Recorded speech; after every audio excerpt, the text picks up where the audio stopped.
Hello, ladies and gentlemen. Welcome back to the channel. My name is Mark Roden, and in today's video, we're going to be going over the top 10 cool-looking cars that are actually kind of boring. It's like the opposite of sleepers. Cars that are like, at first glance, you're probably like, wow, that's going to be pretty fun, man. That's got to be fast. It's going to be beating Lamborghinis.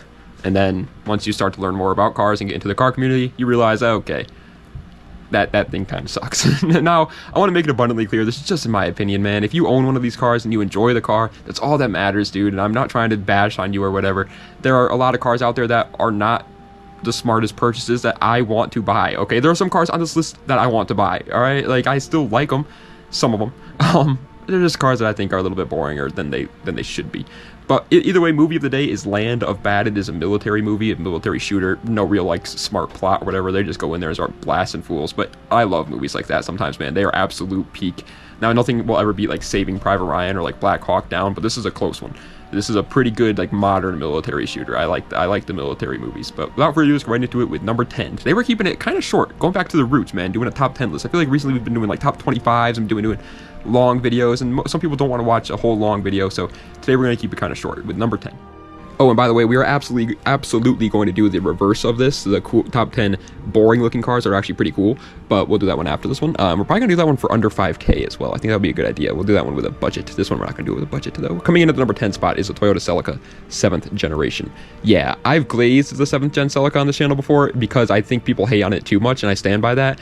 I don't think it deserves all the hate that it gets. Is the transmission a little unreliable? Absolutely. Is the car's performance very lackluster? Absolutely. Should it have had a GT4 trim? 110,000%. But I still think even the base model 7th gens and base model 5th gen Celicas are cool cars, just like how I still think the base model 7th gen is a cool car as well. Is it going to be breaking any land speed records? Absolutely not. Are you going to be making insane power out of this motor? Absolutely not. But it is a cool looking little car. It's just unfortunately pretty freaking boring.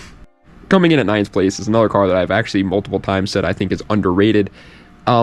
I don't know if I stand by that anymore now that I've learned a little bit more about the car, but either way, it's the Mazda MX-6. The Mazda MX-6 is oh god, man, this was such a disappointment. When I first found out about the MX-6, I figured it would be a successor to the MX-5 or the Miata, so I figured it would be rear-wheel drive and lightweight with a short wheelbase.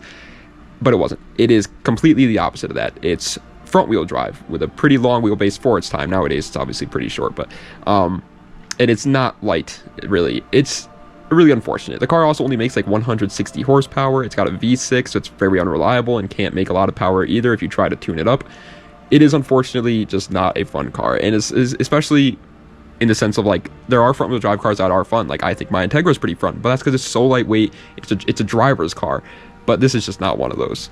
Coming in at 8th place is actually going to be the next deep dive video, by the way, so get ready for that. Put your big boy pants on, because 8th place is going to be going to the Subaru SVX. Yeah, I'm sure every one of us, the first time we saw the SVX, we were like, that is a wacky looking Subaru. It's kind of cool though. I kind of want to learn more about it. And then we did learn more about it, and we were all like, oh, that's very unfortunate. Now, in some countries, I believe this car was offered as rear-wheel drive, which is pretty cool, but in America, it was all-wheel drive, and it has a flat 6. Now, at first glance, that sounds also pretty cool, because Subaru's kind of good at making boxer motors, but apparently this was like one of the most unreliable Subaru motors out there. On top of that, it didn't make good power and couldn't make good power if you wanted to either. The car was also much heavier than you would probably want for a sports car. It was very uncomfortable to drive. It had like McLaren F1 windows where only like half of the window rolled down, which was just not fun, and without AC, that's just not a good experience at all. And it was such an experimental car, which at first glance is cool. Again, with cars like the NSX, that was an experimental car, but what that usually means is since they're experiments, a lot of things tend to fail after time, and that is exactly how it was with the SVX. Coming in at 7th place, this one I honestly don't even really think they look that cool, but other people do, so I'm putting it here. It's any sporty SUV. I'm talking Jeep Trackhawk, BMW X3M, Audi RS Q8, Lamborghini Urus, like any big old SUV that has sport heritage to it, which is kind of a weird thing to say, because saying SUV is sports utility vehicle, so saying it's a sporty sports utility vehicle is kind of weird. But either way, yeah, I don't think these are fun cars at all. The only like fun part about it would be the fact that you can do like kind of hood rat stuff with your buddies. That's fun. Like, don't get me wrong, that's pretty cool. But You could also do that in a Chaser, you know what I mean? Like, you could do that in an IS 300. You could do that in an M3. Like, those cars have 4 seats. You've got plenty of space if you want to do stuff with your buddies and stuff like that. I just think the big problem, obviously, with the sporty SUVs is just the weight. I mean, yeah, you can have 700 horsepower, but if the car's weighing in at 4,500 pounds, it doesn't matter. Coming in at the number 6 spot, this is also one of those cars like the SVX where when we first saw it, I'm sure we were all kind of like, wait a minute, that thing is probably pretty cool. And then we looked into it a little bit more and we were just like, no, it's not. 6th place is the Mitsubishi Galant 7th generation. This is like the early 2000s, late 90s Galant. Of course it is, because it's like peak car manufacturing time. But this is not peak Galant time, because while the VR4 is a fun car, the 7th gen Galant VR4s, that is absolutely a fun car. The majority of the ones that you're going to see are going to be the base models, and those ones, even though they look very similar to the VR4s and have as much sporty attributes to them as the VR4s do, they're nothing like them. They're little V6s, front wheel drive, very unreliable, low power, not good for making power cars. They are bouncy, soft suspension, pretty long wheelbase. It is just like driving a 7th gen Galant is about as fun as driving a 99 Camry. Coming in at 5th place, another car that I think does actually get a little bit too much hate. I've said it before and I'll say it again, but at the same time I do understand where they're coming from, because it's the Mitsubishi Eclipse 3G, the 3rd generation of the Mitsubishi Eclipse. The biggest downside to the 3rd gen Mitsubishi Eclipse is the same reason why the 7th gen Celica is a disappointment in my opinion. They had an all-wheel drive turbo model in the 2G and decided to just not bring it over for the 3G. I don't get that, because it just makes this car have such a bad reputation now, just like the 7th gen Celicas. Now, that's not to say the base model 2G Eclipses, I think they were the GS 2G Eclipses were still kind of cool cars. Same with the way that 3G Eclipse base models are still kind of cool cars. But it would have been a whole lot cooler if these cars had some sort of a GSX or GST variant, just like the 2G Eclipse did. Unfortunately, this car, though, is just not. It's a V6, 200 horsepower front-wheel drive car. Now, at first glance, it sounds pretty fun, especially if you can build it up for power, right? Yeah, but they're also a little bit heavy. They have a longer wheelbase than you would expect. And on top of that, the motor's horrible for building power. I'm excited for the sleeper cars video now, dude. I'm thinking of so many cars keep popping into my mind that I want to put for the sleeper ones, because that's pretty much what it's going to be, like sleepers under 5K. I keep thinking of so many that are going to be good ideas. You guys are not ready for it. Either way, coming in at 4th place is the Maserati Ghibli. Now, as a car guy, you most likely already know that the Maserati Ghibli is not a fun car. Like, they do look cool. Again, I guess that's kind of personal preference, but I feel like most people would agree that the Maserati Ghibli does look cool and look fancy and look nice in some sort of way. But as car guys, we understand that they're not that cool. Well, if you're not a car guy, let me explain to you the reasons as to why. Even if you start to look into the Maserati Ghibli a little bit, you'll probably start to think it's a little cool, because if you look into it, you'll find out that the Maserati Ghibli comes with a Ferrari V12. That sounds pretty freaking sick, right? And it is pretty sick, until you realize that these are sedans, okay? These are cars that are most likely going to be used as some sort of a daily driver. Maybe not literally every single day, but you'll probably use it to get groceries in most of the time. You don't want a Ferrari motor while you're doing that, dude. It's like the M5 E60, for example. Like, that is such a cool sounding car. A 5-liter V10 made by BMW. Until you start to realize it's a 5-liter V10 made by BMW. You can't drive it for more than 30,000 miles before it just blows up. And it's the same thing with the Maserati Ghibli. Ferrari motors, it's not a secret, were not built to be reliable. They were not built to last for a long time. And the Maserati Ghibli is trying to be a car that lasts for a long time with a Ferrari motor. Coming in at 3rd place, however, this one is a car I've recommended multiple times just because of strictly how cool they look, because I really think these are insanely good looking cars. And for the price, I still honestly recommend buying one if you want it. The Mitsubishi 3000 GT base models. I think most people at this point kind of know about them. They used to be a little underrated like 5 years ago, I would say, but nowadays I feel like they're just perfectly rated right where they should be. But yeah, they're definitely very, very boring cars. These are very heavy Japanese sports cars of the 90s, like one of the heaviest ones of the like legends, quote unquote. It's a very heavy car, and with only 170 horsepower front wheel drive and a 3-liter V6 that's naturally aspirated and can't make any power even if you want to modify it, it just falls flat on its face. It really does in terms of the fun aspect. Now, I will say, if you think fun is having a cool car, then the 3000 GT absolutely nails it in that aspect. I don't think anybody's going to disagree with me on that the 3000 GT does look absolutely incredible, and that's the reason why I still think you should buy it if you want one, because they do look cool. And if that's all you care about is looks and you just want to have a cool looking car and get all that Instagram clout, it is absolutely going to do that for you. But the performance is just not it.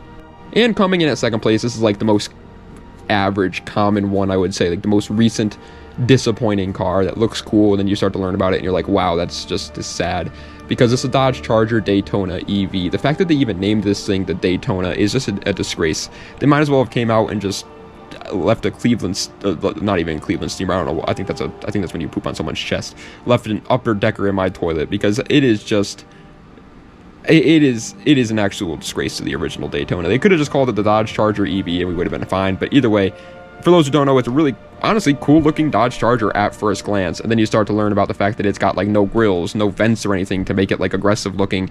And the reason as to why they don't have any of that is because they don't need it, because it's an EV and they don't need any cooling.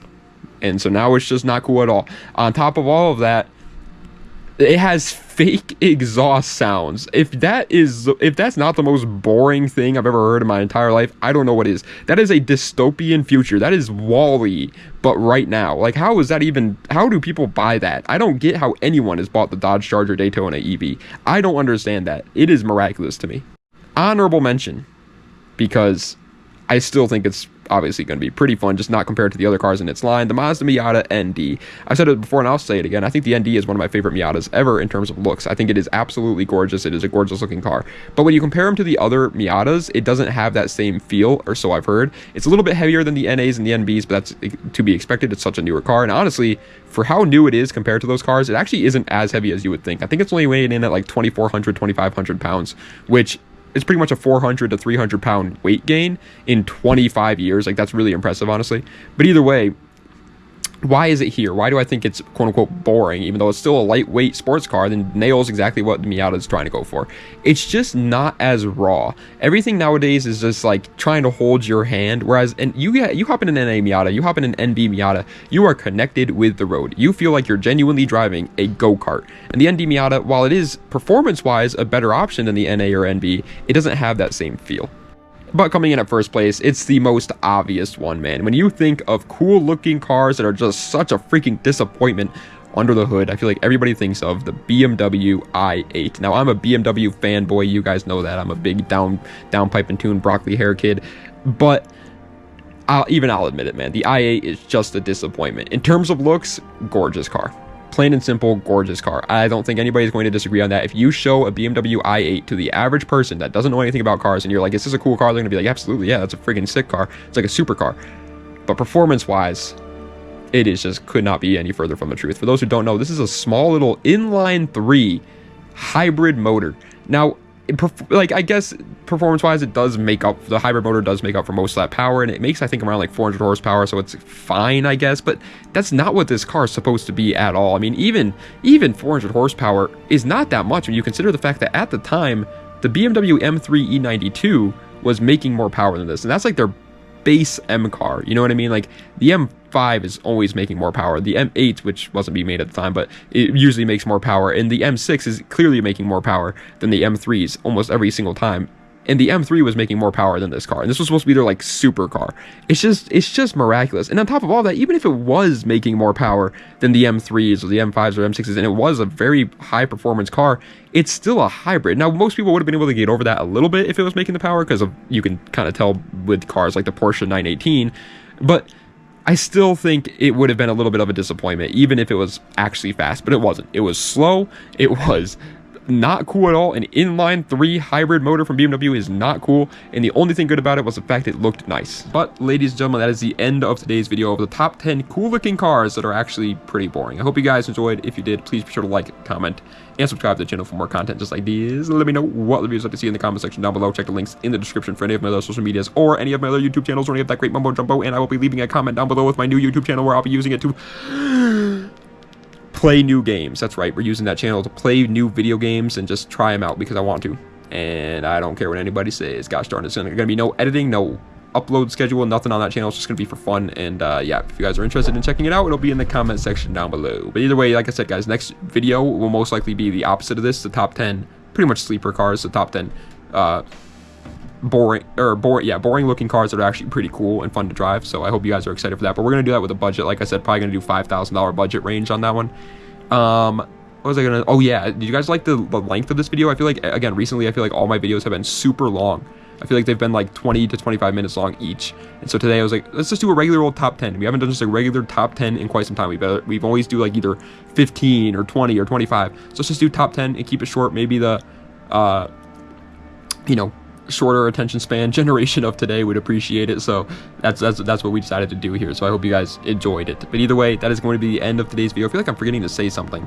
I absolutely, oh yeah, so for the past 3 days now, so today's November 13th, so on November 11th, November 12th, and November 13th, we have uploaded every single day.